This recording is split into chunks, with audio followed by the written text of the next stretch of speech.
बच्चों पिछली क्लास के अंदर हमने पढ़ा था भिन्न। भिन्न के अंदर हमने पढ़ा था भिन्न को क्रमबद्ध करना। क्रमबद्ध के अंदर आपको बताया था आरोही और अवरोही क्रम के बारे में।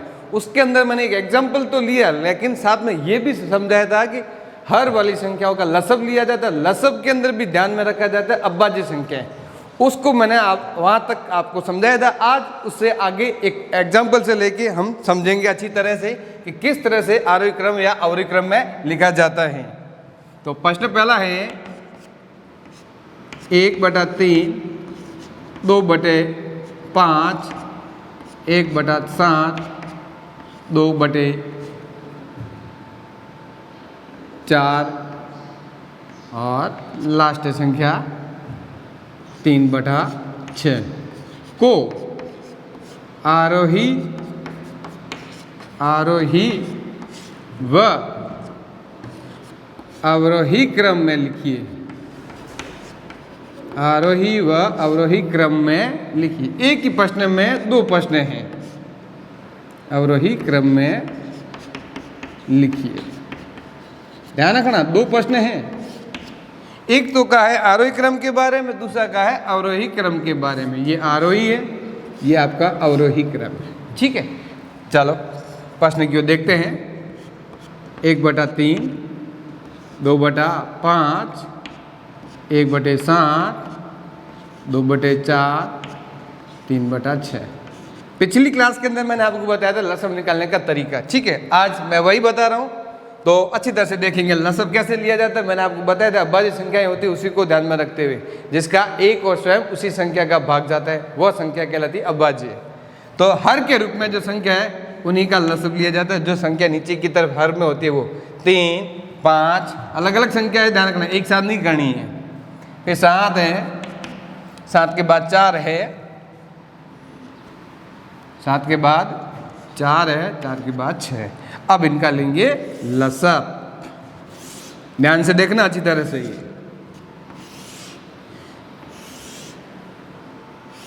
ध्यान रखो, सबसे पहले ये देखना किसका भाग जाएगा। 3 में 2 का जाएगा नहीं, 2 का 5 में जाएगा नहीं, 2 का 7 में जाएगा नहीं। 2 के बारे में इसका भाग जाएगा और इसका भी जाएगा। तब हम लिखेंगे सबसे पहले 2 का, इस संख्या को लिख देंगे एज इट इज, इसको भी एज इट इज लिख दोगे क्योंकि इसका भाग पूरा नहीं जा रहा है इसलिए। फिर इसका भी लिख देंगे। अब देखो इसका इसमें भाग जाएगा। 2 के बारे में 4 आता है कितनी बार लिख दोगे? 2 बार। देखिए 2 बार आता है। 2 के बारे में 6 आता है कि हाँ आता है, कितनी बार सर? 3 बार। ऐसे लिख दोगे। अब क्या 2 का जा रहा है? पूरी संख्या अच्छी तरह से देख के फिर आपको डिसाइड करना है कि 2 का जा रहा है या नहीं। जाता है तो लिख देंगे 2, जा रहा है कैसे? यहाँ पर पता चल रहा है यहाँ 2 संख्या है। बाकी वाली संख्याओं का नहीं जा रहा है, तब हम लिख देंगे एज इट इज। उनको क्या लिख देंगे? As it is. अब किसका जाएगा? 2 के बाद आता है 3। देखो 3 ये रहा, 3 ये रहा, इसका मतलब 3 का भी भाग जाएगा। कितनी बार जाएगा वो लिख दोगे? 1 बार जाएगा। जिसका नहीं जाता है उस संख्या को हम एज इट इज लिख देंगे। अब 3 के बाद संख्या आती है आपकी 5। 5 है, हाँ ये रहा, तो 5 का जाएगा इसके अंदर। जिसका नहीं जाता है उसको लिख देंगे एज इट इज। अब किसका जा रहा है? 7। एक ही संख्या रही है, वो है 7 है केवल। बाकी आगे कोमा लगाते जाना, सब संख्या अलग अलग है, एक नहीं है। एक कर दिया तो हो जाएगा गड़बड़ इस प्रश्न में। लसब लेते समय आपका गलत हो जाएगा।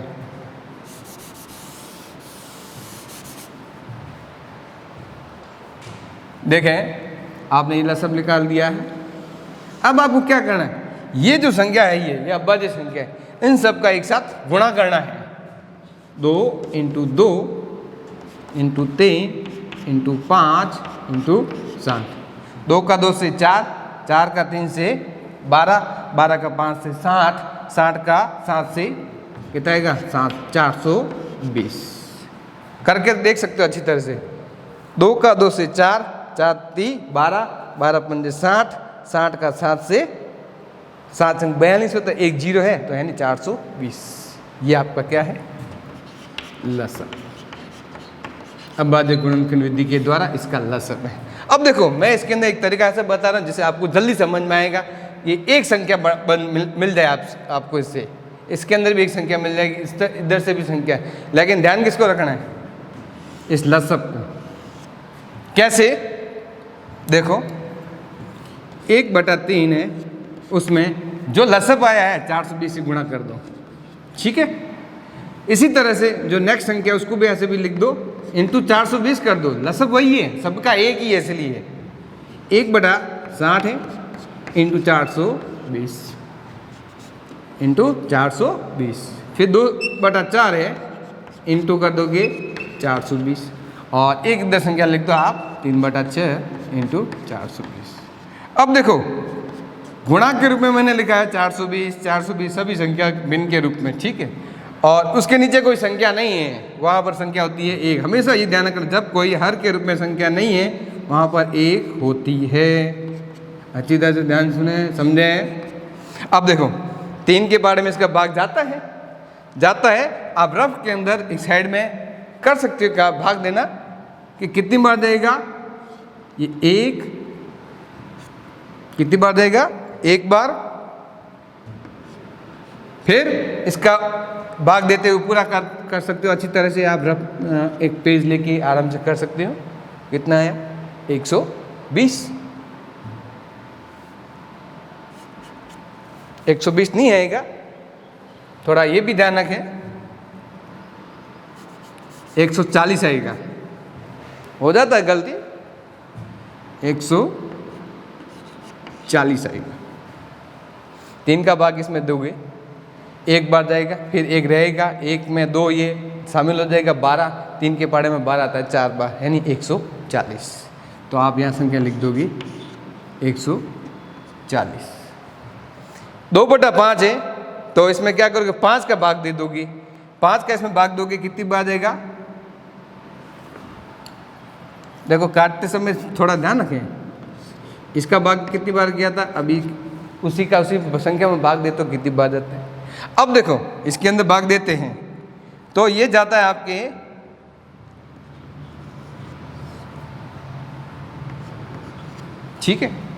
8 5 40, ठीक है, पीछे रहा 2 0 यानी 5, इसके अंदर भाग जाएगा 4 बार यानी 84। कितना आएगा 84, और 84 का 2 से गुणा कर दोगे 8, इसका 2 का 4 से 8, 2 का 8 से 16, ठीक है। अब इसका इसमें भाग दोगे, ये कितनी बार भाग जाएगा 6 बार जाएगा। 6 7 कितना होता है 42, 6 7 है 42 होता है, तो आपके ये आ गया 60। अब ध्यान रखना इसके अंदर, इसमें 4 है तो 4 का भाग जाएगा, इसमें कितनी बार जाएगा वो थोड़ा ध्यान रखना है। 1 बार जाएगा, फिर 4 का 2 में भाग जाएगा नहीं है। आप देख सकते हैं इधर आप देख सकते हैं कि भाग कैसे देंगे। 1 बार तो गया, माइनस कर लिया, आया 0। अब 2 लिखोगे, 2 का 4 में भाग 4 का 2 में भाग दोगे, भाग जाएगा नहीं जाएगा। क्यों? क्योंकि ये संख्या बड़ी है, ये छोटी है, इसलिए हम क्या करेंगे पास वाली संख्या को 0 लिखेंगे, जो इसके पास में संख्या है वो। लेकिन उससे पहले ये ध्यान रखना, यहाँ पर क्या लिखोगे, जब भाग नहीं जाता उसको कहते हैं भाग टूटना कहते हैं। जब भाग नहीं जाता है उसको कहते हैं भाग टूटना। फिर उसके बाद ये संख्या लिखोगे 0। तब अब देखो 4 का भाग इसमें जा रहा है कितनी बार 5 बार, तो कहने का मतलब है इसका भाग जाएगा 105 बार। कितने बार जाएगा 105। अब 2 का 105 से गुणा कर दोगे, आ जाएगा आपका 210। यहाँ तक कोई समस्या? देख लें अच्छी तरह से। अब इसी तरह से इसमें भी भाग देंगे, इसका भाग जाएगा आपके 6 का इसमें भाग दोगे, ये 42 है, 6 7 होता है 42 यानी 70। 70 का 3 से गुणा करोगे आ गया आपके 210। देख लें, कोई समस्या कहीं दिक्कत हो तो अच्छी तरह से देख लेना।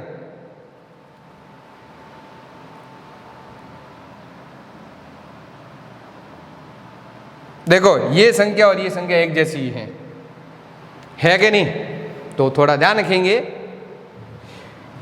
कि अब देखो इसको आरोही क्रम में लिखना है। किस में लिखना है? आरोही क्रम में।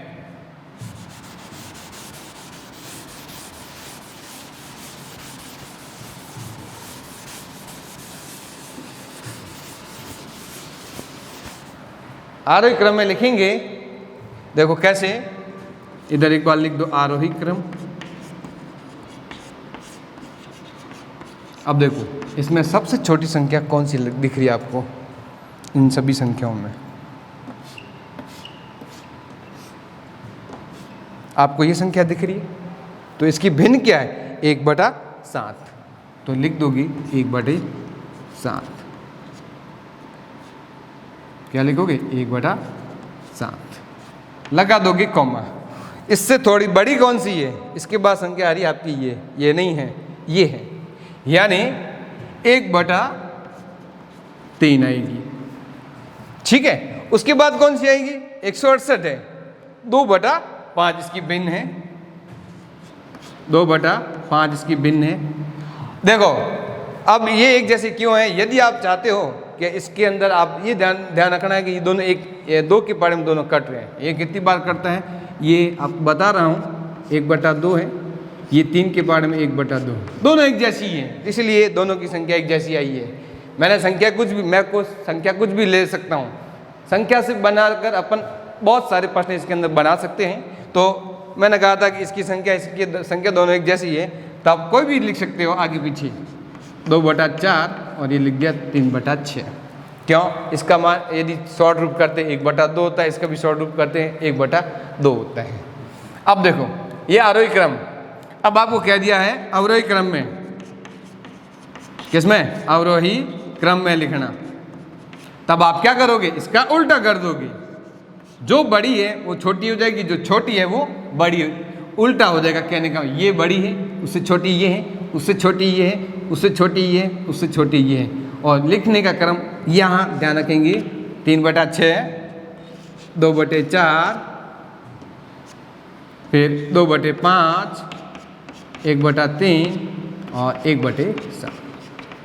ये है आरोही और अवरोही क्रम में करने का तरीका, यानी भिन्नों को क्रमबद्ध करने के अंदर आरोही क्रम कैसे करते हैं, अवरोही क्रम कैसे करते हैं, वो इसका तरीका।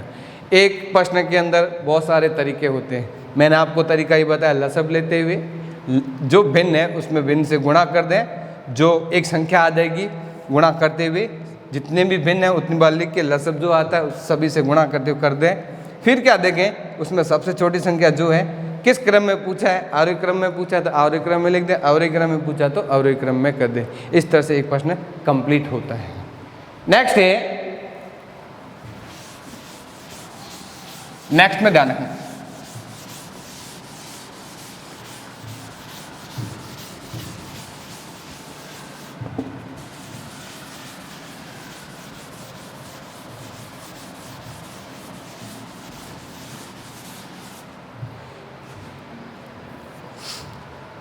नेक्स्ट एक ध्यान रखना है, भिन्नों में व्युत्क्रम का अर्थ क्या होता है? भिन्नों में व्युत्क्रम का अर्थ केवल एक छोटा सा है, थोड़ा सा ध्यान रखें। व्युत्क्रम का मतलब होता है उल्टा। व्युत्क्रम का अर्थ ध्यान रखें, व्युत्क्रम का अर्थ क्या होता है?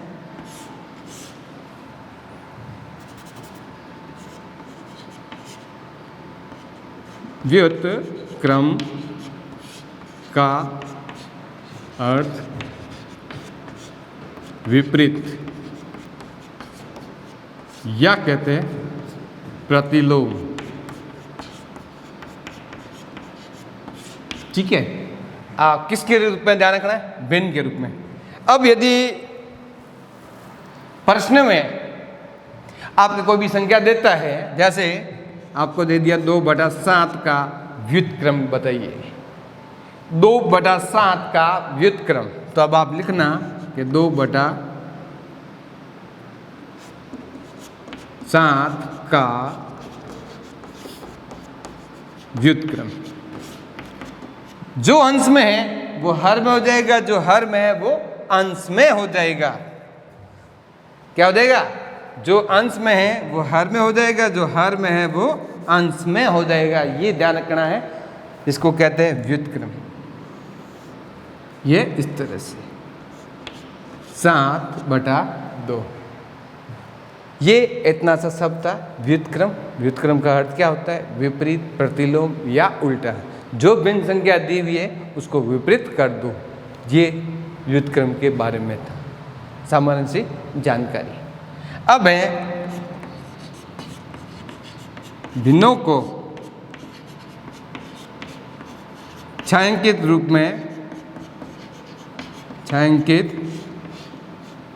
में प्रदर्शन। भिन्नों को छायांकित रूप में प्रदर्शन करते हैं तो कैसे करते हैं वो ध्यान रखना है। देखो कैसे, आकृति कुछ भी हो सकती है। जैसे आपको किसी ने कह दिया 1/3 है, इसको छायांकित रूप में कीजिए। भाग कितने टोटल? वो हर के रूप में होगा और अंश में जो संख्या है वो आपका छायांकित भाग होगा। जो अंश में है वो आपको छायांकित भाग होगा और हर में टोटल इतने भाग होते हैं। अब देखो मैंने आकृति जैसे ली एक वृत्त की। किसके लिए? वृत्त की।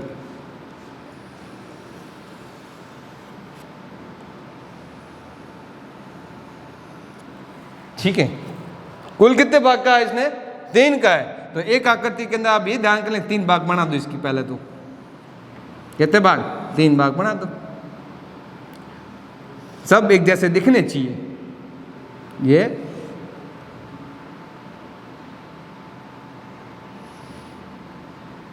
देखो 1 2 3 है, 3 बना दिए। अब इसमें छायांकित कितना है? अंश में जो संख्या वो होगा छायांकित। ऊपर क्या लिखा हुआ? 1 है, यानी 3 में से एक भाग छायांकित करना। कोई भी भाग छायांकित कर सकते हो, कोई भी भाग छायांकित कर सकते हो।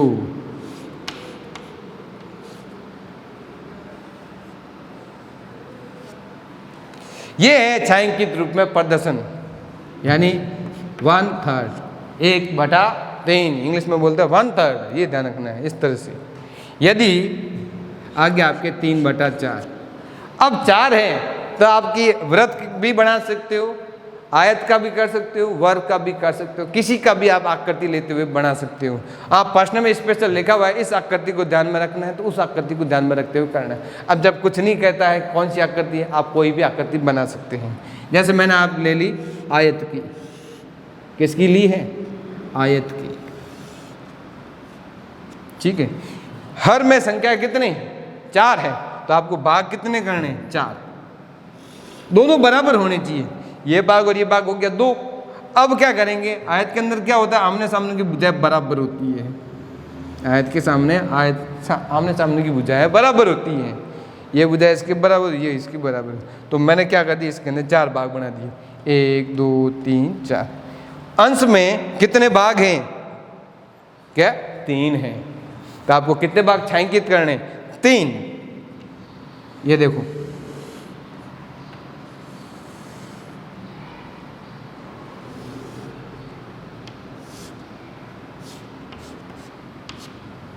या कितने भाग छायांकित है? 3 है। देख लें अच्छी तरह से। इस तरह से प्रदर्शन किया जाता है छायांकित रूप में। छायांकित रूप में इस तरह से प्रदर्शित किया जाता है। देखो लो, अब यदि कभी कभी क्या होता है, आपको ये चीज दे देता है, आपको कहता है भिन्न के रूप में लिखे। अब कितने छायांकित है वो अंश में आ जाएगा, कुल भाग कितने हैं वो हर के रूप में आएगा। जितने छायांकित है वो अंश में आएगा और टोटल कितने भाग एक आकृति के अंदर कितने भाग बने हुए वो हर के रूप में लिखा जाएगा, जो एक भिन्न के रूप में आपके प्राप्त हो जाएगा। ये भी हो सकता है, कभी कभी आकृति के रूप में भी हो सकता है। कैसे है वो देखें एक बार।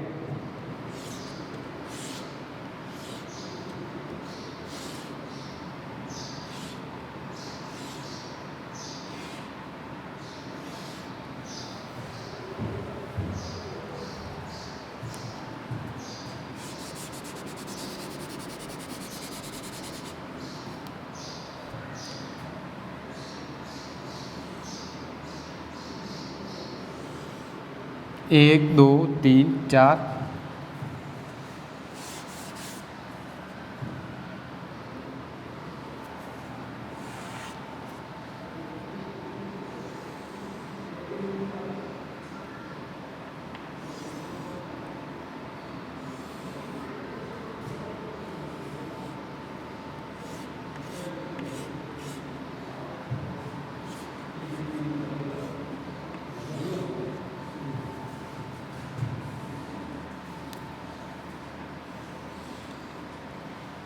ठीक है, अब इसमें ही ध्यान रखना है।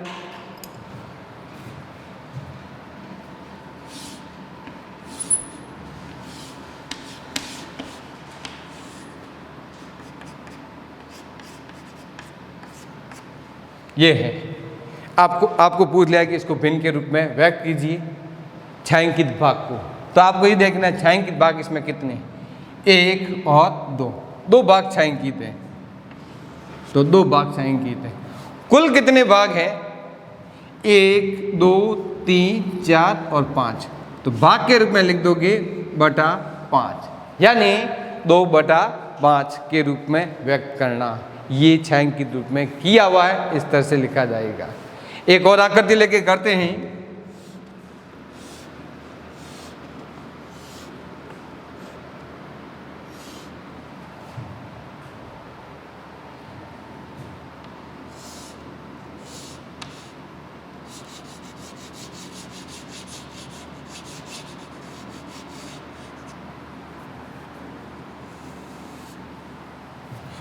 देखो इसमें कितने भाग छायांकित है, 1 भाग है, ठीक है। कुल कितने है इसके अंदर भाग है, 1 और 2, तो भाग में आ जाएगा 2। इस तरह से छायांकित कर सकते हैं, यानी कितनी भी आकृति, कोई भी आकृति लेकर, एक तो ये होता है भिन्न में दिया हुआ है तो उसको छायांकित रूप में करना, एक आकृति के माध्यम से लेते हुए बनाते हुए उसके बाद छायांकित करेंगे। एक इस तरह से हो सकता है कि आकृति बनी हुई है, आपको कहेगा भिन्न के रूप में लिखना, आकृति देखी उसमें कितने छायांकित है, उसके बाद ये ध्यान रखना उसमें कुल कितने भाग है, वो भाग के रूप में बटा के रूप में हर के रूप में वो संख्या लिखी जाएगी। ये होता है छायांकित किस तरह से प्रदर्शन करते हैं, ये है भिन्नों को छायांकित रूप में प्रदर्शन करने का तरीका। और साथ में इसके अंदर भी एक शब्द और है, वो है अछायांकित। क्या है, अछायांकित, छोटा सा ही है, इससे विपरीत इसी के अंदर ही है। अछायांकित के अंदर ये क्या है, जो भाग छायांकित नहीं है, जो भाग छायांकित नहीं है वो बताना भिन्न के रूप में। कितने भाग छायांकित नहीं है, 1 2 है, यानी 2 भाग छायांकित नहीं है। और कुल कितने भाग हैं, 1 2 3 बटा 3, यानी 2/3 है जो अछायांकित भाग के रूप में है। ये पढ़ा, इसमें कितने छायांकित नहीं है, 1 नहीं है, तब आप क्या लिखोगे यहाँ पर 1/4। 4 क्यों, 1 2 3 4, 4 भाग है, ठीक है। ये बिना छायांकित वाला भाग को भिन्न के रूप में व्यक्त करने का या लिखने का तरीका है। 1/4, 1 2 3 4, 4 में हर के रूप में, छायांकित कितने नहीं है, 1 नहीं है, यानी 1/4। इसी तरह से ये आकृति दी हुई, आपको क्या दिया, अछायांकित भाग को भिन्न के रूप में व्यक्त कीजिए। अछायांकित भाग कितने हैं, 1 2 3, जिसको छायांकित नहीं किया हुआ वो ध्यान रखना है, वो है 3 भाग इसके अंदर छायांकित नहीं है। उस पहले मैंने बात की थी छायांकित के रूप में इसमें कितने थे, 1 2, और जो नहीं है वो है 3, यानी 1 2 3 नहीं है। और कुल कितने हैं, वो है 5। कुल कितने हैं, 5। जब इन दोनों की जोड़ करोगे ना, कुल वापस 1 आएगा। 1 का मतलब 1 2 3 4 5, 5 भाग पूरे होने चाहिए तो आपका सही होगा। इसी तरह से इसमें भी कितने छायांकित नहीं है, 1 नहीं है, ठीक है। और कितने भाग है, कुल 2, यानी 1/2। ये अछायांकित के रूप में प्रदर्शित करने का तरीका या भिन्न के रूप में लिखने का तरीका। नेक्स्ट अगली क्लास में हम पढ़ेंगे। Okay, thank you.